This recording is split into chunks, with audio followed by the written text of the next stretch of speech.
Well, hello, Jeff. It is the third week of November. Things are going crazy in the NHL. Teams are winning, teams are losing, and it's very exciting. You went to a game last night. Tell us all about that. That's why we couldn't record yesterday. Yeah. Well, that's why we couldn't record. Hey, what day are you available? I'm available all day Tuesday. You're so full of crap. I wish I didn't have a company that had an HR department right now. Anyways, went to San Jose and Vegas last night, and I've been watching San Jose recently. Obviously, nobody's expecting much from them, but they went in and gave beat Dallas the other night. I watched Dallas, and Dallas has been great. And then went up to Mini, lost in the shootout or overtime, I can't remember. And then last night, Vegas got off to an early lead, kind of got up on them a couple times, and San Jose just kept coming and coming. I actually took the game over, and just really what I like from Coach Quinn, David Quinn's there now. I thought San Jose was just really relentless on the puck, and they skated Vegas into some mistakes, a lot of turnovers. Vegas, they're 13-4 now, right? Vegas got off to this great start, lost their first two games of this homestand they're on now, but give San Jose credit. And I will say this, and EK65, we've been, we gave it a little bit of business to EK65 last year. So Erik Karlsson is, I really the puck think was on his stick. I think he's one of those guys that's got to, if he's not the star, he's gone. He disappears. He was so good. And some of the plays he made last night, and then, when things are going really good, like if you watch McDavid, the puck, and McKinnon, Makar, these guys, we talk about them all the time. Kucherov in Tampa, Panarin, when he's going, the puck follows them. Well, EK65 last night, I watched him on the road. I'm like, wow. And he's like over a point a game. He's got like 22 or 23 points. He's got 10 or 11 goals. This guy, if he keeps playing like this 30 minutes a night for San Jose, they're going to have a very good year. Are they going to make the playoffs? I don't know, but the Pacific is a kind of a dumpster fire right now in certain areas. So nobody is using the highway. I'll tell you that. Yeah, no, they're all on the access road, right? Yeah. Nobody's, Vegas has kind of jumped out. Edmonton is getting some wins. Calgary kind of not, where they need to be right now, but who knows? But anyways, it was good to get back down to T-Mobile. Good crowd, and we'll see. We'll see what happens. Let's talk about a couple more things before we bring our guest in today, which is Steve Spott, assistant coach of the Dallas Stars. He was assistant coach in San Jose and assistant coach in Las Vegas. We'll have him on a couple. Let's just talk about two real quick things. I want to talk about Evander Kane's injury. We haven't talked about that. That was, like him or hate him, there was quite the pool of blood, and to see a guy skate off the ice with that much panic was crazy. You know what? We talked about Evander Kane, the player is unbelievable. The player off the ice, maybe, he had his issues, but you know what he did? And you got to tip your hat to a guy when, he's trying in Edmonton. He is trying, and he thanked everybody in Tampa Bay. Went out of his way, and I know that's what the hospital's job is to help put you back together. But if we start to see a guy off the ice a kinder, gentler, or maybe round off some of the edges, and he's a heck of a player. But he stood up after and said, "Hey, listen, freak injury, but thank you so much to the people that helped me here." Really, kind of a nice little tip of the hat to the first responders and the people that kind of are there when we need them the most. And so Edmonton's going to miss them. There's no question about it. But I think with McDavid and Draisaitl, they can kind of keep this thing going. And then when he comes back, obviously might need a few games to get himself back going again. It's a pretty catastrophic injury, but he's an elite player. So, and we wish him well and look forward to him back in the lineup for sure. It was crazy. It was good for. I'm glad he was okay. I hate seeing those, and it's crazy. Things are going to happen every once in a while. You don't like to see it happen. Let's move on to Vancouver, our most favorite team of all times, and piss everybody off. Might not be yours, but it's mine. I love the Vancouver Canucks. Anyways, they won their fourth game of the year last night. Everybody expects Boudreau to be fired. They can't fire him after a win, can they? Depends. Sometimes these things, how many days in between their next game? I think they play LA at home on Friday. So there's a couple days off. Obviously, they travel home maybe last night. Buffalo's kind of hit the skids recently. Here's the thing about it. Jimmy Rutherford, who is a really well-respected guy around the league and known a lot of people for a long time and goes way back with our guest today, Steve Spott. He's done a great job. He's obviously not happy there. We saw him a couple weeks ago after hours. I think it was Scott Oak and John Garrett were doing it that night. But I don't know. I mean, you're kind of in the ditch. Right. You got to see if Boudreau, with all this experience, can help get these guys out of the ditch. Well, that's my question. What if they start winning? Well, after all this turmoil that's been on off there, do they still fire him, or they just let him go until God slides in the ditch again? With these guys, like, I mean, you're getting a career year from Bo Horvat.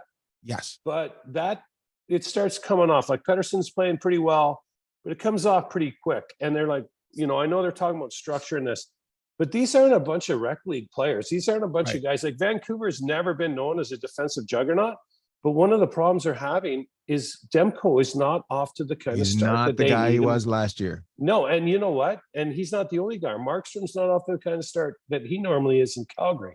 Just a little bit more depth in Calgary, right? A little bit more, defense and a little bit more juice in that organization right now. But Bruce Boudreau is universally loved around the game. That doesn't mean they should keep him. But who do you plug in? Like I think you got to take the 30,000 foot view if you're in Vancouver, and I don't know if it can get any worse.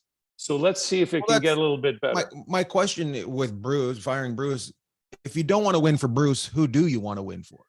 I mean, yeah, and in Vancouver, they're coming home. They got an opportunity. They play fast. They're obviously gripping the stick right now, but they're going to have to win some 5-4, 6-5 games. That's just the way this team's going to go.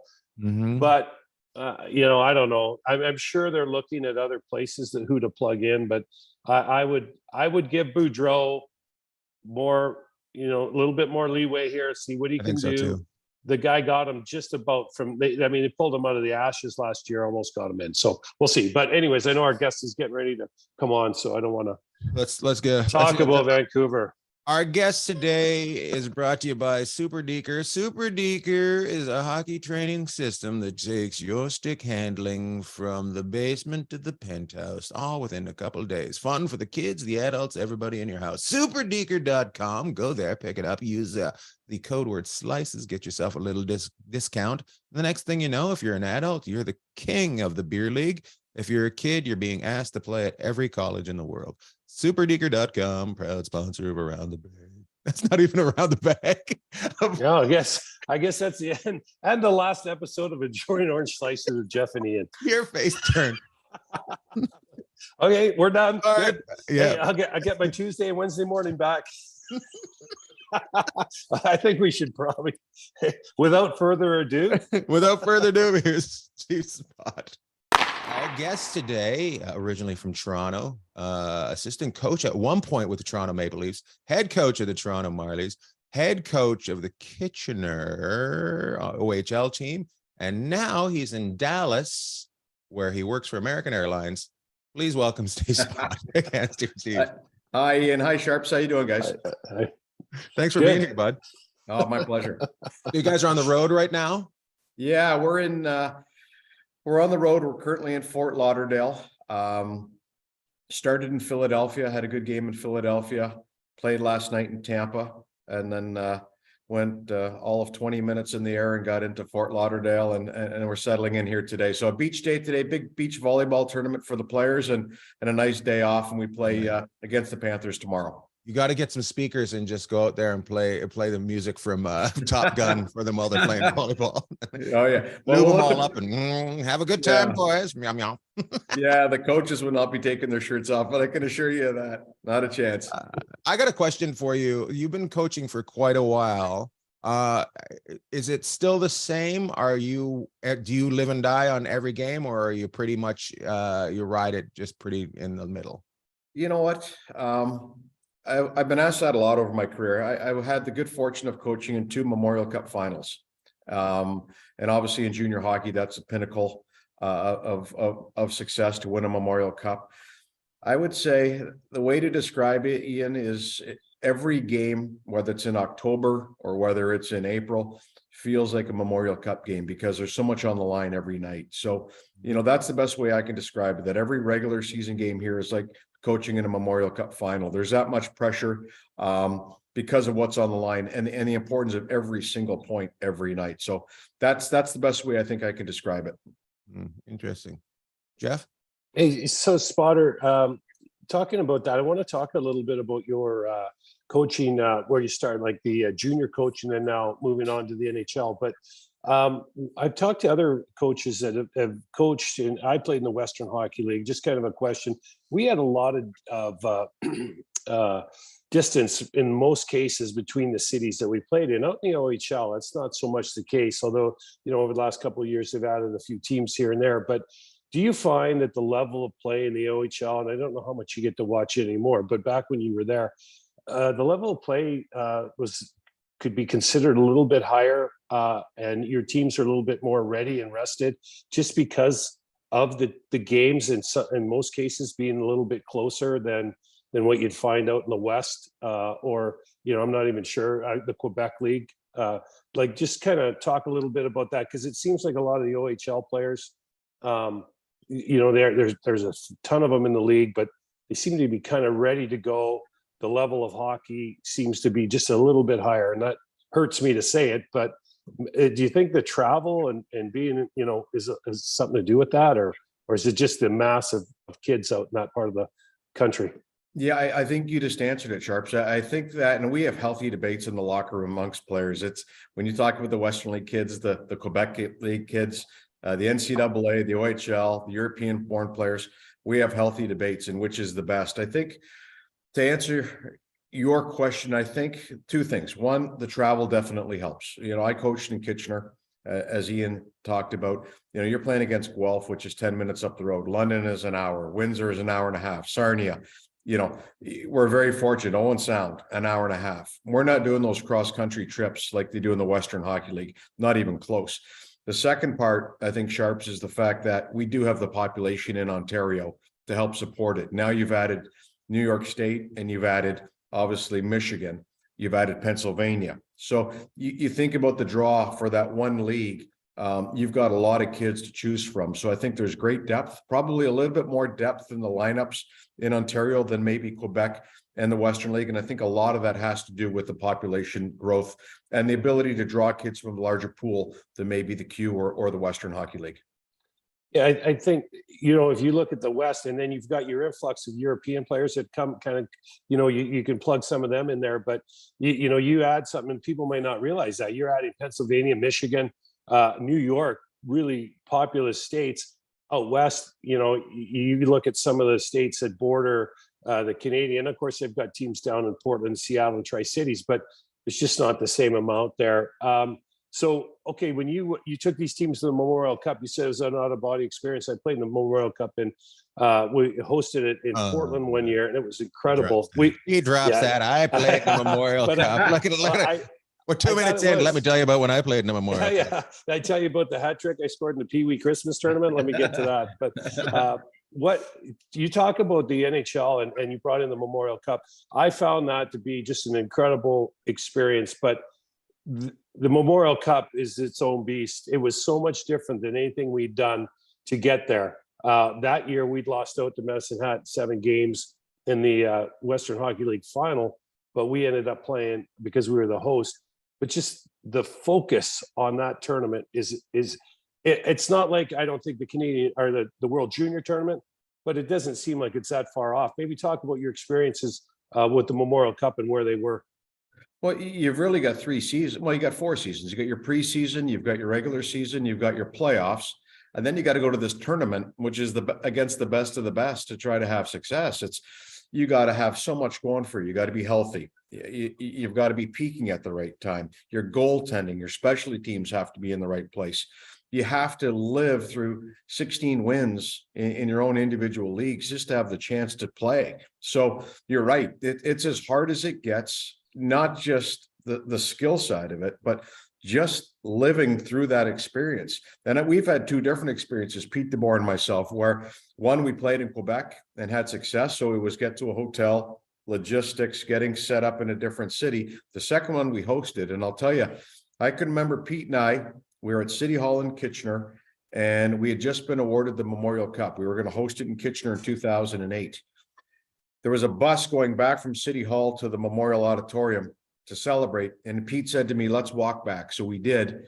And he goes, what the hell did we just get ourselves into? Because now we knew as a host team, not only was the business side of it, but boy, we had to assemble a hockey club to have a chance to compete and not get knocked out in the first or second round of the OHL playoffs and wait to get to the Memorial Cup as a host.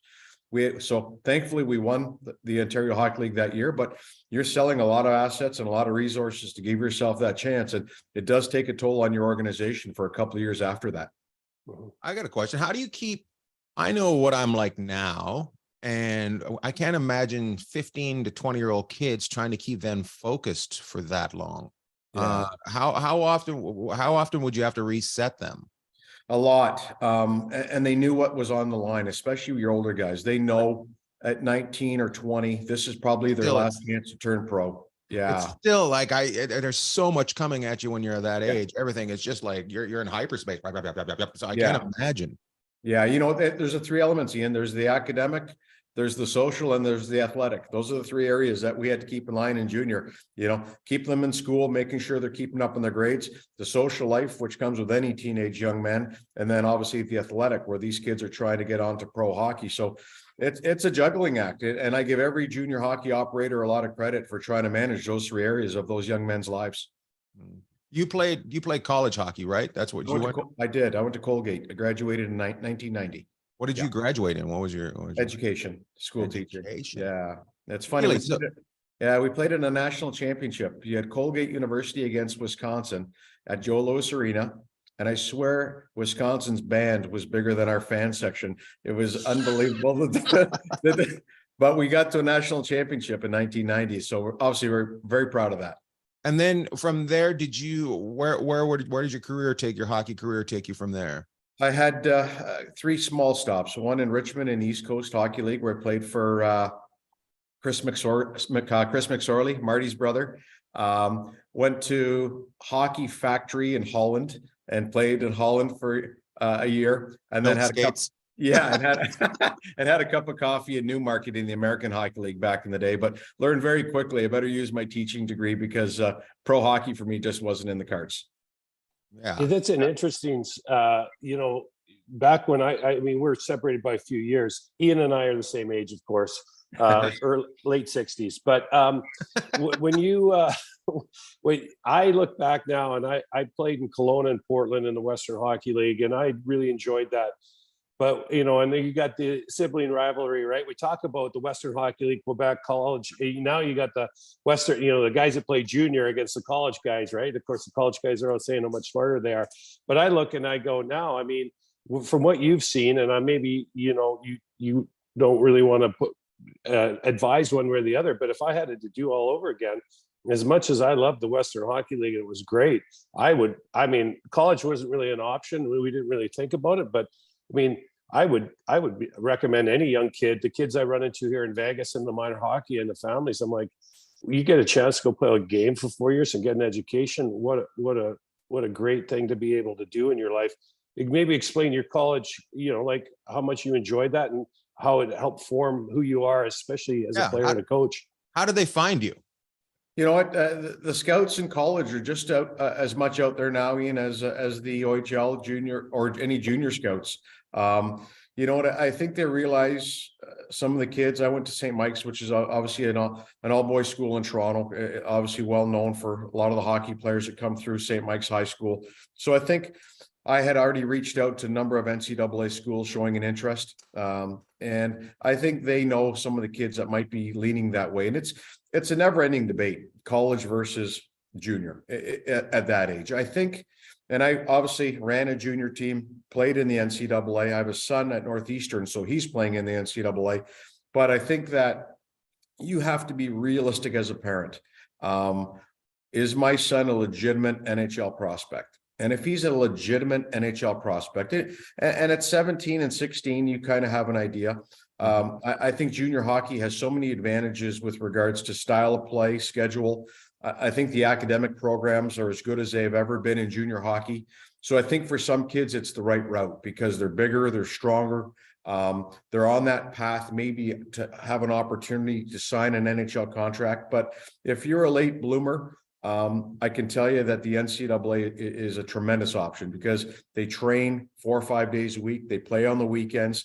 And obviously you could talk about the academic opportunity sharp. So there's no right or wrong answer. But I think you have to be realistic as a parent. I think that's the moral of the story. Is my son a legitimate NHL player? If he is, then you have to make the right decision. And I think junior hockey is a legitimate option for those kids that have a chance to be NHL players earlier than others. We talk about this a lot. We talk about the draft should be a later 19, 20 years old in the NHL. What do you feel about that? Like, I think that gives everybody, we just talk about leaving home at such an early age, right? So you're dealing with labor laws now. Now it doesn't even become a hockey decision. At 18, you can, you're dealing with labor laws. You can fight for your country at 18. So I think that's the challenge. So I think that if they push this draft back, you're going to have an agent or a lawyer that's going to say, my son or my client at 18 is exceptional, and you're holding him back from earning a living. So I think you're opening up a whole host of different challenges. But, we've got a young man in our lineup right now, Wyatt Johnson, who's 18, and he's playing on our second line in the National Hockey League. We played in Windsor last year. It's an interesting argument, because as a junior operator, I think he should be back in Windsor. As an NHL coach, he's playing on our second line. He's on our second power play. He deserves to be here. There's nothing left for him to do in junior. So It's a tremendous argument.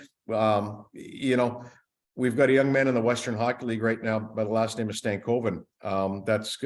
He's an elite forward playing in the Western. Stankoven. Yeah, I know him. Yeah. And probably could have pushed for a job this year, but they're hosting the Memorial Cup this year, and he has a chance to be on a World Junior team. So for him, it's the right move. But when you think about Wyatt Johnson, he's transitioned into the NHL. He's physically involved. The pace of play, mentally, he checks all those boxes. So there's very few kids that can do it, but we have one of them here in Dallas. It's weird how many kids can't, like the amount, it's weird that a kid can do that. Right. Yeah. It's so weird that he's just going to jump up. I'm going to just hang out with a bunch of adults and do this now. Well, what we did, Ian, like going to a Christmas party and sitting at the big table. Yeah. But you know what? But the other side of that is he's not in a condo or an apartment by himself or with a teammate. He's living with Joe Pavelski and his family.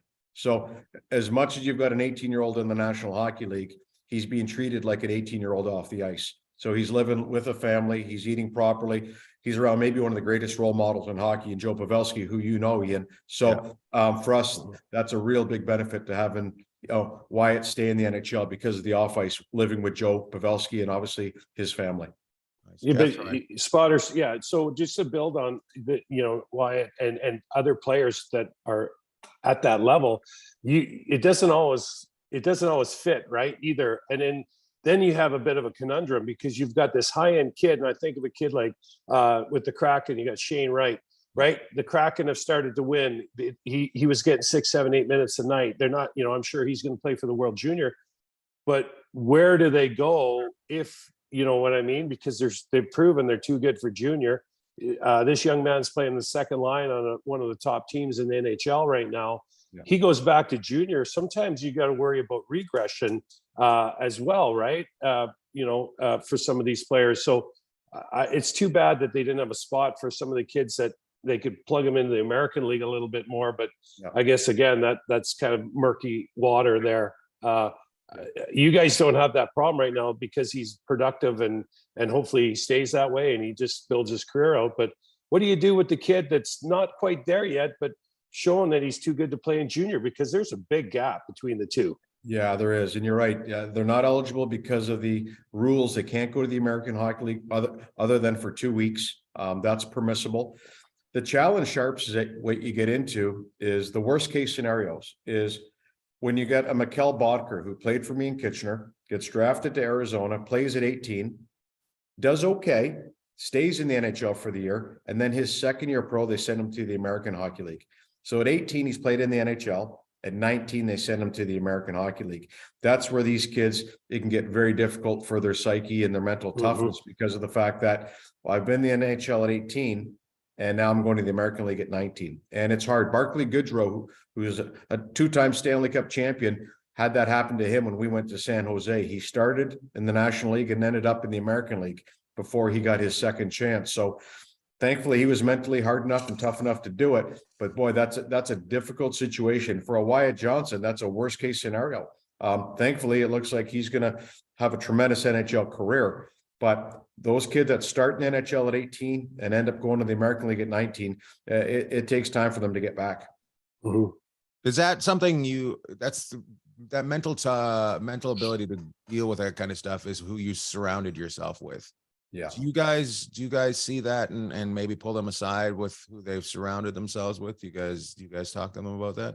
We do, and making sure you've got the right people around. Obviously, when you're dealing with young players, you're communicating with them nonstop. Ourselves, we've got Ryan Suter here, who's a tremendous leader. Joe Pavelski, Jamie Benn. These guys are surrogate coaches in the locker room. So the messaging that these young guys are getting is tremendous. But then outside of that, you've got professional people too, Ian, that if there's a difficult situation that it's being dealt with. We've got Mason Marchment here with us right now, whose dad was one of my best friends, Brian Marchment, who tragically passed away last summer. So, for Mason, it's staying on top of that situation for him, that he's had some personal tragedy in his life. He's having a tremendous year on the ice, but just making sure that we don't forget there's going to be some challenges for him because of the loss of his father, that we make sure we've got people and resources in place to help him if he should need it. Hey, Spotter, tell me when you saw the change for that kind of thing, which I think is phenomenal. But when we came up, and you're young, well, you're younger than I am, but still, that was like, hey, he's young old. Yeah. But I just look. I mean, when I came through, and when you came through, that wasn't there. And the flip side is we see a lot of guys leave the game that really, really struggle, and some of them as the top players that were in the game. These kind of resources. When did you start to see that change? When did you start to see the teams kind of like, like a player like you got Wyatt, who's a young 18-year-old young man that you've plugged in with Joe, who's phenomenal. But you got Mason, who just lost his dad. His dad was bigger than life, to people that knew him and in the league and around the league. These are just two situations, but when did you see the change start happening where there was a little bit more focus on getting the resources available for these young fellas?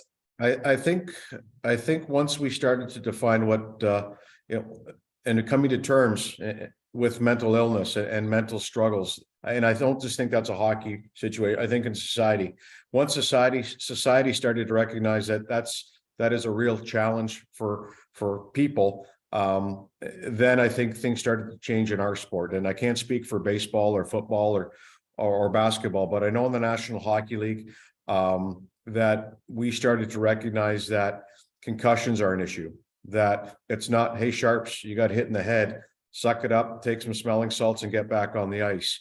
The videos that we watch now as coaches, they have spotters up in the stands that will radio down if there's a head contact. So I think the game has grown so much when it comes to care of the athletes, and that transcends the 2 points in the building that night. It's what's best for that athlete physically and mentally. But the resources we have now, Sharps, are second to none. And these players, when it comes to their diet, their off-ice training, mental coaches and mental training, we have everything. And that's every team in the National Hockey League has access to the best people. So our players know that. And they're also not afraid to, if they do get hit and they don't feel right, is to voice their opinion. Our medical people recognize it, the players recognize it, and as coaches, we can't say, hey, get right back out there. It's not even a question anymore. Medical comes first, and we all know that. Nice. Let's go back a little bit. Let's go back to beginning. So you leave college, you go play a little bit of professional hockey in a couple of different places. One of them is a factory. One of them is is in Richmond, Virginia. Yeah. But now do you think what stops you from going into the teaching world and sends you into the coaching world? Pete DeBoer offered me $15,000 to become a junior hockey coach with him. And I was making 3 times that teaching. And I remember going into my mom and dad in the kitchen in Toronto and saying, I'm going to quit teaching. I'm going to be a hockey coach. And my dad was like, well, what's the plan? I said, I'm going to go to Plymouth, Michigan and coach the Plymouth Whalers and work with Pete. My dad said, how much is he going to pay you? I go, $15,000. And my dad said, well, and I'll never forget it. God bless him. He said, if that's what you need to do, then you have to go. So it was great. And Pete gave me, but to be honest with you, we just talked about that, having the right people in your corner. That was the right move for your dad to do, just to let you know. Yeah, and I appreciate it. You know, because he could have said, you're crazy. If you don't know, your dad did the right thing. Yeah, he could have said, you're nuts. You're making 3 times that right now. Yeah, but he didn't. And God bless him for that. He said, if that's you think you need to do. Now, thankfully, my wife is a dietitian. She was making 3 times what I was making in Michigan. So she kept us afloat during those early years. But Pete gave me a green Dodge Caravan, Ian. So that was nice to do that. So I did get to drive around a green Dodge Caravan. But you had to pick up the players in the morning. I did 100, and I did. I had to pick them. Yes, I had to pick them up and drive them to high school in the morning. That's awesome. That's the truth. It is. Oh, that's great. So how did you know Pete before that, or how did you? Yeah, Adam Graves, who Sharps would know. Adam Graves and I were best friends always growing up, from 6 years of age till today. And Adam and I grew up in North York. His dad, Henry, who passed way too early, was a police officer, and my dad were best buddies. Adam went to junior, I went to college. Adam went to the Windsor Spitfires and ran into a guy by the name of Pete DeBoer and Paul Maurice. And that's how these relationships were formed when we were 17 years of age. And here we are today at 53 and 54. So it was Adam Graves that was the conduit to Pete DeBoer, myself, and Paul Maurice. So now you end up coaching in Plymouth, and then you guys end up in Kitchener, right? Yes. Yeah. But now Pete takes off to the NHL, right? And he says, by the way, see you, sucker, enjoy your van. Yeah, that was a hard decision for me. It was hard. So do you move up to the head coach's position, right? Yeah, he was going to the Florida Panthers. We had just come off the Memorial Cup in 2008. He had interviewed with San Jose, Los Angeles, and Florida, Ottawa. Those were the 4 teams.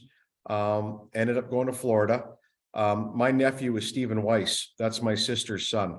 And I had coached Stephen in Plymouth with the Whalers. And it was great. He ended up being a 4th overall pick to Florida. But it's hard having an uncle coach a nephew. And at that point, there was the 2 questions. One, do I want to coach my nephew again, especially in the NHL? Or 2, do I want to now? I had been with Pete for some time. Maybe it was my turn to become a head coach and a general manager. So that was something I was excited to try. And obviously, personally, I thought it was the right time for Stephen and I maybe to separate as well, and let him do his own thing in the NHL and not have his uncle over his shoulder.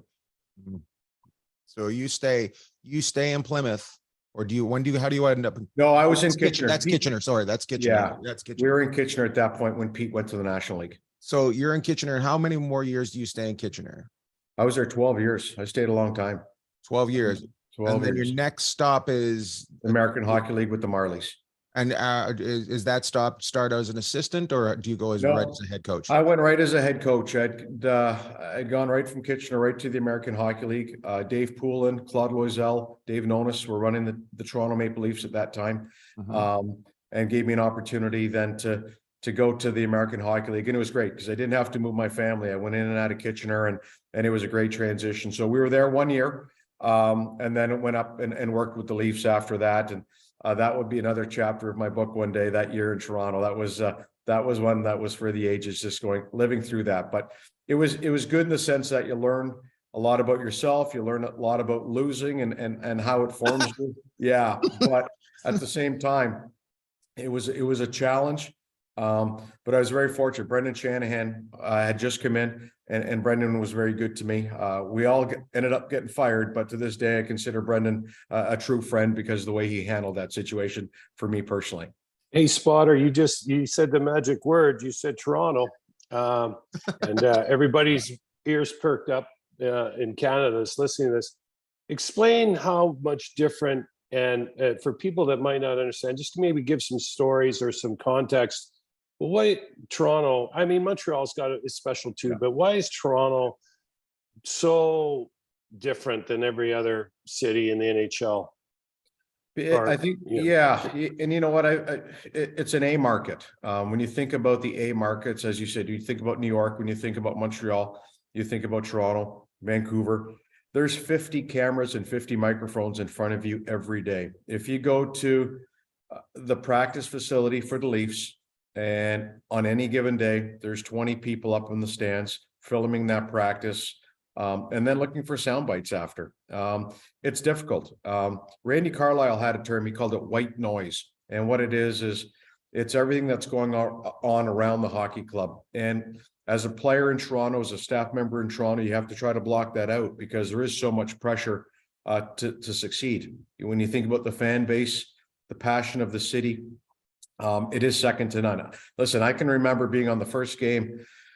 We were playing Montreal Canadiens, game 1. And I'm on the bench at the Air Canada Center behind the bench of the Toronto Maple Leafs. And I'm thinking to myself, what am I doing here? It was just one of those things. You grow up as a kid in Toronto, idolizing that team. And now you're on the bench playing against Montreal on Hockey Night in Canada, something I'll never forget. But there's a tremendous amount of pressure that comes with working there because of the fact that there is the media pressure and there's the expectation to do well. So second to none. The treatment of the players and the staff with the Leafs is phenomenal. They eliminate every excuse for you to have success. So it's just making sure you have the right people in there to help manage that white noise, as Randy called it.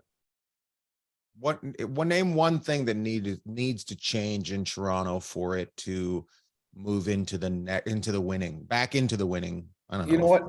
Rob Zettler is an assistant now here in Tampa. And Rob played against the Leafs last year when Tampa knocked out the Leafs in the playoffs. He said that was the toughest series they had. And he feels that whoever came out of that series was probably going to go to the finals. And that's just, it's the matchups. They've had Boston, they had Tampa last year. You know what, if they can get over that first round hurdle, it's hard to predict where they can go. They just need to get over that first hurdle. Because my gosh, they have so much talent and so much skill that if they can just get over that first hurdle, it'd be very interesting to see where they can go. But Ian, they're such a good hockey club. They play the right way. Sheldon has them playing the right way. That if they can get through the first round, it could be very interesting to see what they can do. You heard it here first. Steve Spott said they have to put Toronto in a different division. Well, I think it's interesting you say that, Spotter, because that series was amazing with Tampa in the first round. And when expectation gets in front of reality, and it does a lot in life, sometimes you can't. I don't see much joy in. I just think it's like a slog every day for the Leafs. Like if you look at the start of the season they had, wasn't great. But there's a lot of teams that haven't had great starts. It's kind of been an uneven start. Some teams have had good starts, some haven't. I mean, that's just the way it is. But in Toronto, I mean, it was like, fire, somebody pull the alarm. Like it's crazy how the focus is on, like, that's just not good enough. And if they were 14-2 right now, they'd be like, well, it's not April. So I don't know how that organization wins and those players there, but I think they have generational players, definitely in Matthews, and a real special player in Marners and Tavares and those guys. I just see them, the fan base and the media, the media's got to do their job, but I see the fan base not enjoying these players that are coming through this organization and have had a lot of success. Yeah, it hasn't translated yet into the postseason, but like you said, Zets hit it on the head. They come out over Tampa Bay, and they're a monster, but Tampa Bay just had a little bit extra gas to get by them, and that was it. Yeah. So why do you think? Sorry, go ahead. You can't put a price tag on experience, guys. You just can't. When you think about Washington, Tom Wilson is a friend of mine, and Tom told me in Toronto, we had a skate in Toronto that I was running. He said they had better teams than the team that won the Stanley Cup in Washington. They did. When you think about Colorado, the best team on paper in Colorado never won a Stanley Cup. So I think that when you think about some of the team, it just takes so much to go right. And it took Ovechkin the experience to realize what it's like in the playoffs. It's not just scoring. It's also about blocking shots. It's about back checking. It's about defending as well. So Toronto now has some good experience, and it's probably going to serve them well because they've learned how to deal with some of the adversity, and you just can't put a price tag on the experience that some of these kids are getting in the playoffs. And when you think about Washington or Colorado several years ago with some of the teams that they had, that experience goes a long way. And you can talk about Edmonton too, guys, in the 80s. They lost to the Islanders. Sometimes you have to lose before you learn how to win, and Right. Toronto would be in that situation. Absolutely. We're gonna go back to this season right now. Why do you think it's been such a weird staggered? It looked almost like a three-legged race. Watching it through, like, you know how almost everybody falls, and then there's 4 guys that run away with it, and then they fall. That seems to be going on right now. Well, there's so much parity. You know what? You talked last night, Sharps. You talked about San Jose in Vegas. You know, Vegas was, I think, 12-3 to start that game last night, and you know what? Or 13-2, whatever they were. There's so much parity in the league right now. And Gary Bettman, with the salary cap, has done a tremendous job making sure every team is competitive every night. You know, when you think about Arizona and some of the challenges that they've had on and off the ice, they're winning hockey games. And there's so much parity. You can't go into any game in this league right now and think, okay, well, we're going to start our backup tonight because we're probably going to win. Those days are done. There's so much parity in the league right now that any team can be beaten on any given night. So I think that's a credit to the league and what they've done with regards to the salary cap and making sure every team stays competitive. Write that down. Spott says Batman's done a good job. Write that down. Yeah. I don't think I've ever heard anybody say that. Everybody's like, so now you're in Toronto. You've head coached the Marlies. You're assistant coach with the Toronto Maple Leafs, and your next stop is San Jose. San Jose with Pete. Yes. Was Pete there already when you got there? Yeah. So Pete had been in New Jersey. I was in Toronto. He said, no, thank you. That place stinks, New Jersey. Yeah. And then we went west to California. And I'll tell you what, that was probably some of the best experiences of our life on and off the ice. Obviously, living in California, as you know too well, Ian, is tremendous. And then going to the Stanley Cup final, our first year there with the likes of Thornton, Marleau, Pavelski, Burns, Vlasic, was just, a tremendous year on and off the ice. So nothing but positive memories working with Doug Wilson and the staff in San Jose. Who stands out of all those players you just meant? Because you had nothing but alpha type males, right, on that team. Who really stood out and was able to take those guys around and say, you're my team? Who was people and they ask who's the best player you've ever coached? For me, it's not even close. It's Jumbo. It's the way he prepares on and off the ice, his leadership, his ability to command perfection from his teammates. Coaches go in between periods, as you two know, and kind of touch on some things. 9 times out of 10, Jumbo's already addressed it with the 19 other guys in the room. And he is without a doubt the greatest leader. And I think if you ask Joe Pavelski or Patrick Marleau, they'll tell you the same thing. That's where they learn. Mitch Marner or Austin Matthews, they'll tell you the same thing. Because he commands so much respect. When he walks into a room, it's Jumbo. And when he does talk, it has substance. So for me, to watch him in his prime, to have a piece of him as a player, maybe a little bit later in his career, still be a dominant player. He stands out, guys, as the best player that I've ever coached on or off the ice. I've had Gabe Landeskog, who will come into that conversation. I had him in Kitchener, and as a Stanley Cup champion and a captain in the National League. But Jumbo, for me, is just that cut above. He's done so much for so many players that he's just in a unique category by himself. Can you imagine having to pick between those two guys, Jeff? You say, I like coach. Yeah. I'm a coach, man.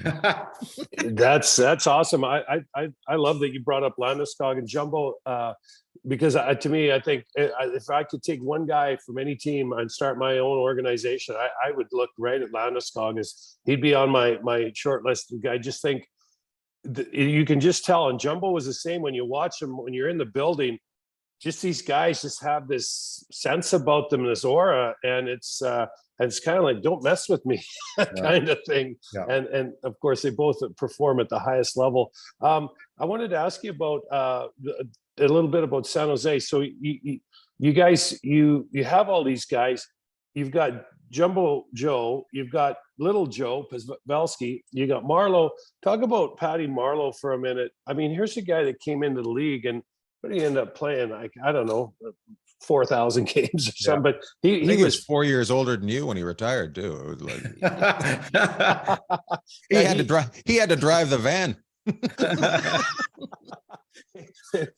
I just kind of curious. I mean, touch on those guys, because you guys had such a special group there, and really kind of the Sharks, elevated that organization into an upper echelon team for a long time.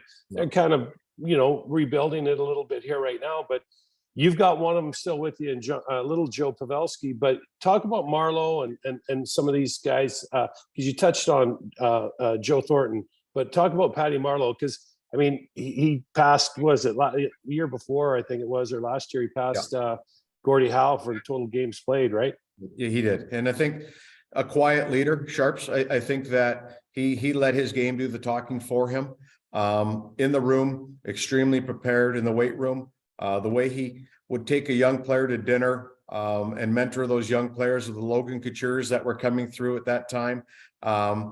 Just tremendous leader, but different than Jumbo in the sense that Patty let his game do the talking for him, where Jumbo was more vocal. So two different guys, but they coexisted because they were different personalities, and still best friends to this day, those two guys. And you'd think they go 1-2 in the NHL draft, there would be that competitive rivalry, and I'm sure there was, but the best of friends because they have so much respect for each other, and they led differently. It wasn't like they both had to be heard. Patty was fully comfortable in his own skin, letting Jumbo be the voice. He let his game do the talking on the ice. And that's why I think that worked. I think when you look at Couture, when you think about Pavelski, the young guys that were coming through, Vlasic at that time, Brent Burns at that time, they could do nothing but look up to those two guys and say, you know what? Okay, that's how the game should be played on the ice. And that's how I should, treat people, and obviously treat the game off the ice. So those young guys were just, and if you ask Pavelski to this day, he'll tell you Marleau and Thornton did so much for his career, and he's doing that here now. Pete referred to Pavelski in the media yesterday as Reg Dunlop, because he really has become a surrogate coach in our hockey club here in Dallas. Yeah. It's awesome. And so he was hunting down the owner every day. He is special, and he has a flair for the dramatic and the big play when you guys need it.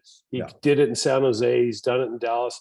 Ian, I don't know if I want to talk about a little bit about the transition. So they go, I don't know if you want to touch on that a little bit more, but I want to talk about what I think is really interesting. You guys have had quite the ride the last 3 or 4 years. So things go really well in San Jose, but then that time marches on. Talk about the difference or the pressure of getting from San Jose. Now all of a sudden you come to your arch rival Vegas midseason, and then maybe talk about being able to start the season like you guys have fresh in Dallas.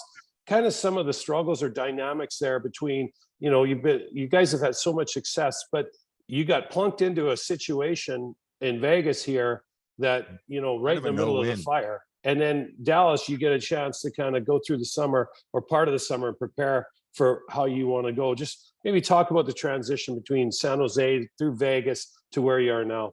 Well, I can tell you, and Pete could speak about this. You're talking about the Hatfields and the McCoys when you're talking San Jose and Vegas.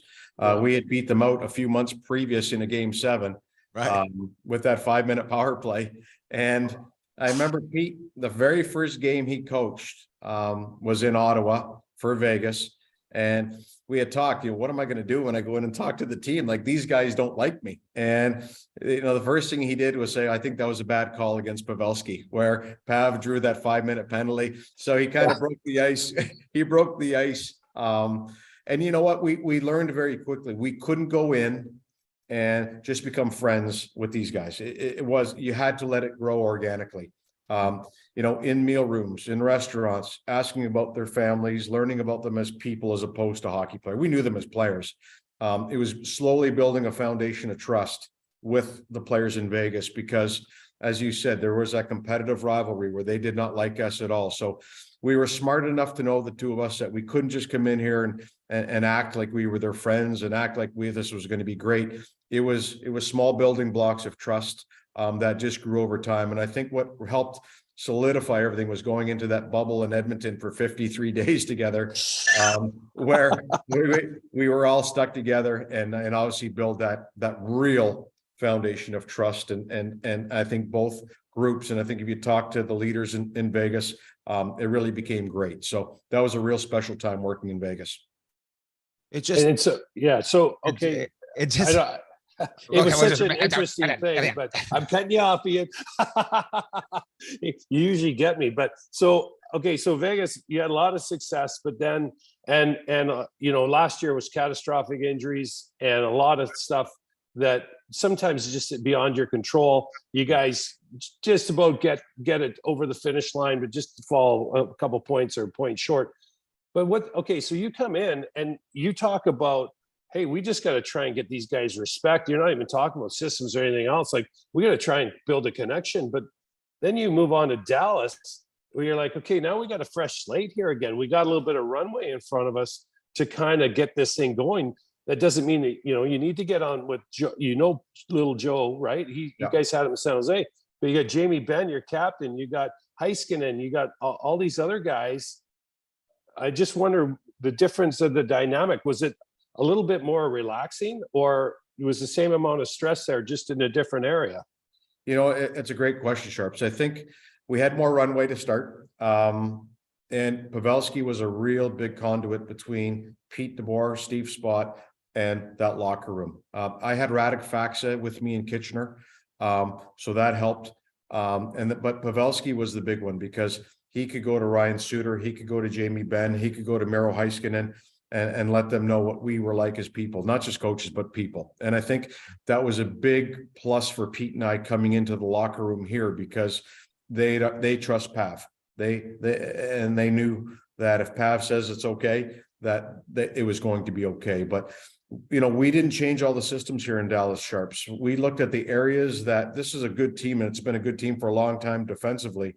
We looked at, and analytics aren't everything, but we did look at some of the analytic challenges of the team, and that's what we try to adjust to and address. So it wasn't changing the whole program here in Dallas, trust me. It was just trying to refine some of the areas that we think they could improve on, and we addressed those. And a lot of that came on the offensive side of the puck, where maybe they could do a little bit more offensively. So that's what we've been dialing in on. Does it make a difference from the starting point being in the off season rather than in the middle of season?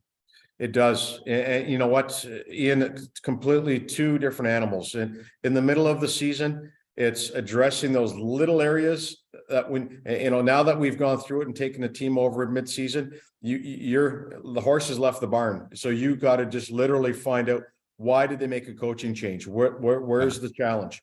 And then nipping that in the bud as best you can.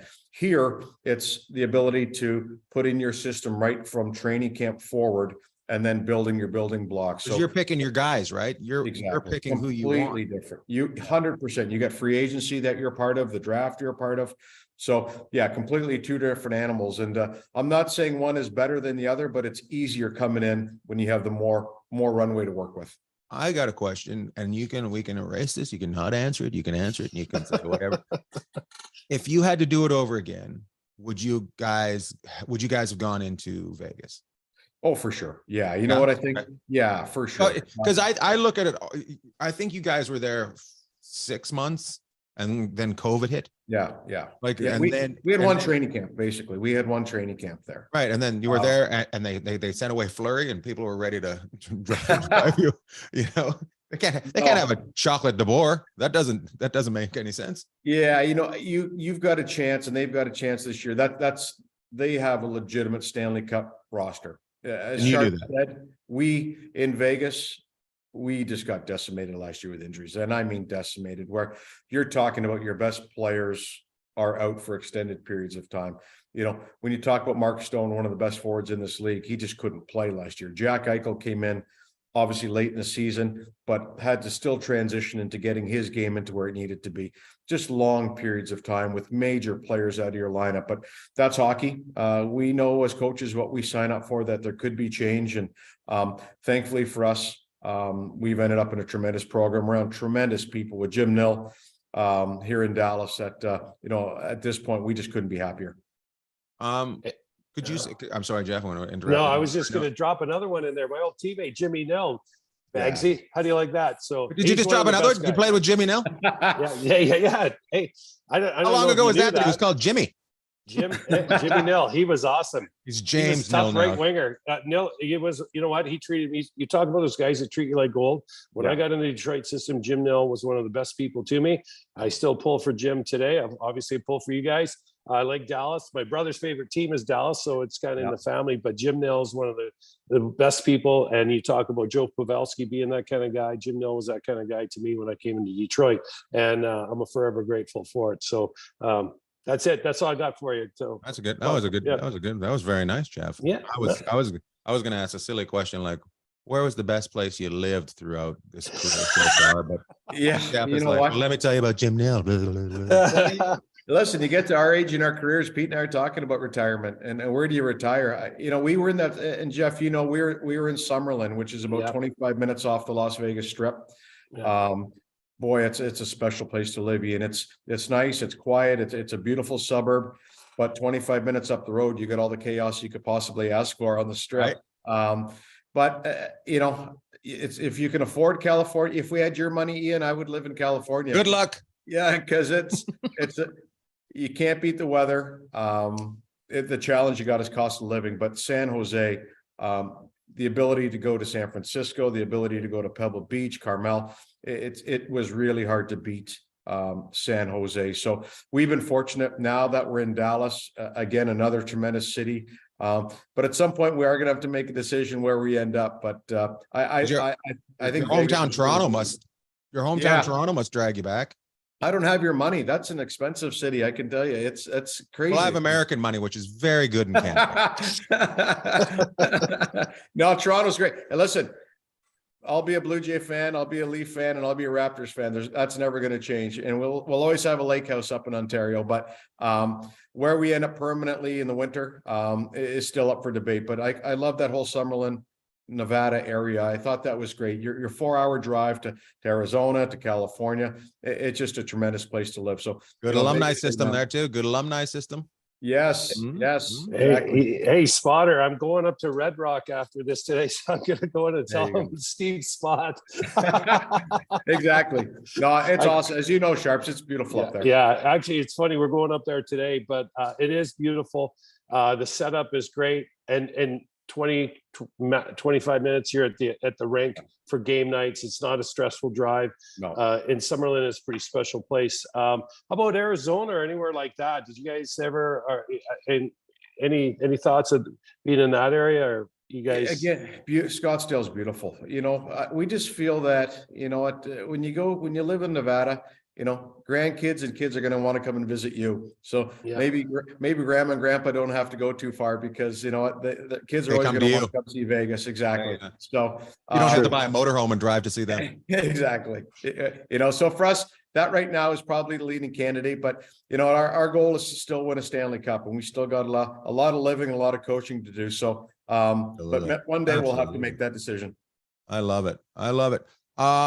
I love that you played hockey as a kid. Yeah. You took off to college, got you into college, played, you know, and then you started your teaching career, and then hockey dragged you back in. Yeah. And we talk about money, but it wasn't 15,000 wasn't the reason to get you in, you know, and you can tell it's great, right? Jeff, you know, you got to agree. Like it's something that's a through line through all of us. You know, whether you'd be flying or whether it be doing my dumb stuff or coaching in the NHL, it's a game that we played as kids that just keeps popping back up in our lives because it was so much fun. Well, Well, yeah, sorry, Spotter, go ahead. No, I just think, you know, Eddie, and I think you go to work every day and you probably don't feel like you're going to work. It's a passion that you have. And for Pete and myself, it's no different. Jeff played professionally. It's when you get to do something that you love and someone's willing to pay to do that, you're very, very fortunate. So we don't take that for granted. I think anytime there's a young person looking for an autograph, or if there's a situation to talk at a coach's clinic or run a practice, I think that's one thing I take a lot of pride in is not losing sight of that, how fortunate we are. And, you know, we don't work for a living. We're very, very fortunate that we get to do what we do. And I think when you're passionate about it, and the money does become secondary because of the fact that you're very lucky to do what you do. And I think, Ian, you can attest to that because you get to do, you love to do every day. Absolutely. That's important. And Jeff as well, he's back coaching the young kids and giving them back Starbucks cards. I've never seen anybody do that before. He gives them money. They come out to be taught. He gives them money. I love it. Once a week, I'll do it. I'll get some Starbucks cards. They all love to hit the crossbar, so I usually put them try to put it a little further back so I don't go broke doing it. And I go, hey, if you guys you get usually give them 2 or 3 shots. I go hit the crossbar. Once in a, you know what, we throw it, but I love doing it with the adults because we get out there with the adults. Adult hockey's gone crazy. Yeah.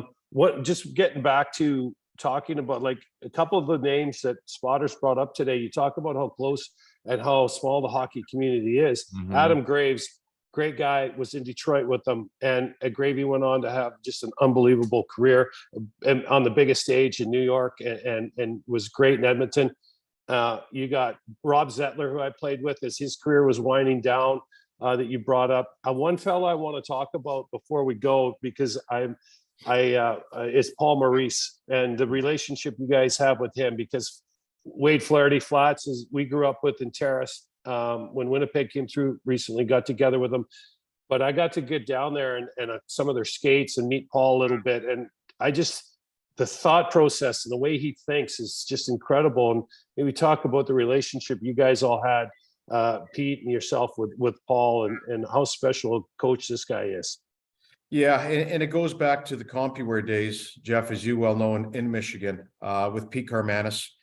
Pete was, you know, the owner at the time of our junior team of the Hartford Whalers, which became the Carolina Hurricanes, and took chances on young guys and on Paul Maurice, on Pete DeBoer, on Steve Spott as young coaches. And we'll forever be grateful to Pete Carmanis and Jim Rutherford, who was running the programs at that time, for giving us that chance. But, you know, those are grassroots for Pete, myself, and Paul that we'll never forget. We still talk to Jim Rutherford now that he's in Vancouver, because of the fact that we're also grateful of the opportunity that Jimmy and Mr. Carmanis gave us as young coaches. And but those are friendships for life. You share information. You're always checking in on each other's families. You know, Paul now has gone from Winnipeg to Florida, so that's a different lifestyle for him now. So it's just exciting to see how everybody's doing as we get on later in our careers here. But to think that you go from the Windsor Spitfires and then young coaches as players, as young players to coaches, and to see us all in the National Hockey League now, it's a lot of fun. And those are friendships that have been formed now. And obviously Gravy, Adam Graves, as you talked about, those will be friendships for life. I like it. I like it.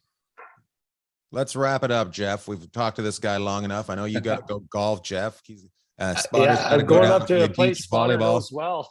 Yes, I do. Yeah, Busky's coming to get me. So I'm like, last time I played with Manny Viveros, and I played with Ryan McGill. So last time I played Spotter, I played 54 holes in June in 2.5 days, just about died because Corey Hirsch came to town. He wanted to play. So this is the first time I'm playing since then. So I imagine it's going to be quite eventful, but wow. I'm going up to your old neck of the woods up there in Summerlin. Yeah, I wish I had a name to drop. I'll tell you what, he just mentioned Ryan McGill. Ryan McGill, assistant coach of the New Jersey Devils, just won his 10th game in a row last night. So I'm really happy for Gilly that he settled into New Jersey now, and 10 in a row. That's something at this level that's not easy to do. So hopefully they can keep that going in Jersey.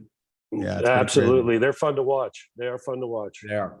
Well, we'll be watching you. We'll be keeping an eye on you in Dallas, and we'll look for you on the bench. No looking confused. And when he looks down, people, he's looking at a. There's TVs in the floor. That's what they're looking at. They're not ashamed of what just happened. Yeah, and I got some heat last night. We got an offside wrong in a challenge last night. So. Oh no. Oh yeah, I took a little heat for that one, Ian. But we'll talk about that on episode 2 of this show one day.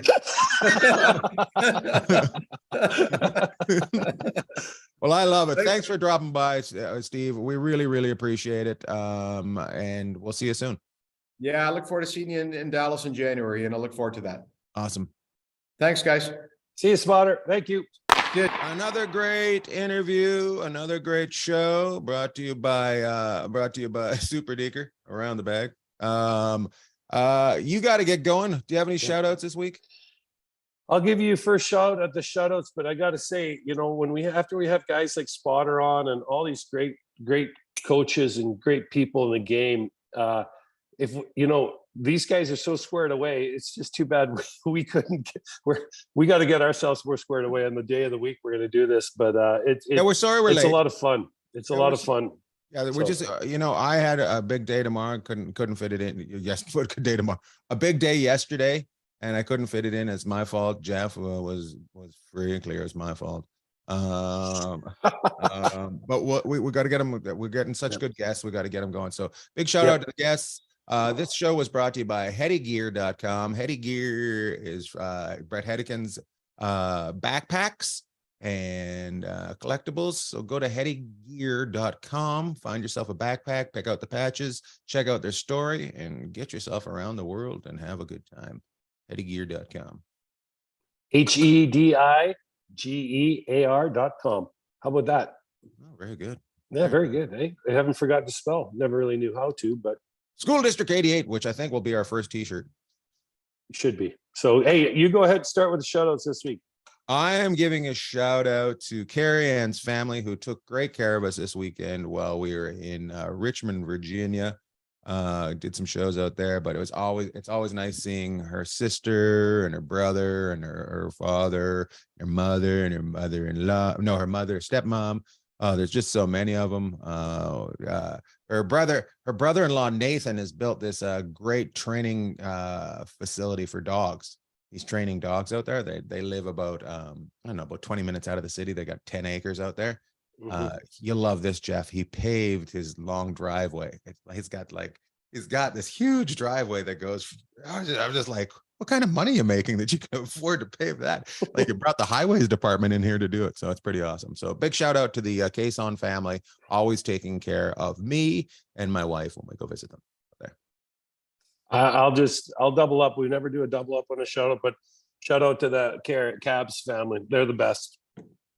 Love to all. Love to all.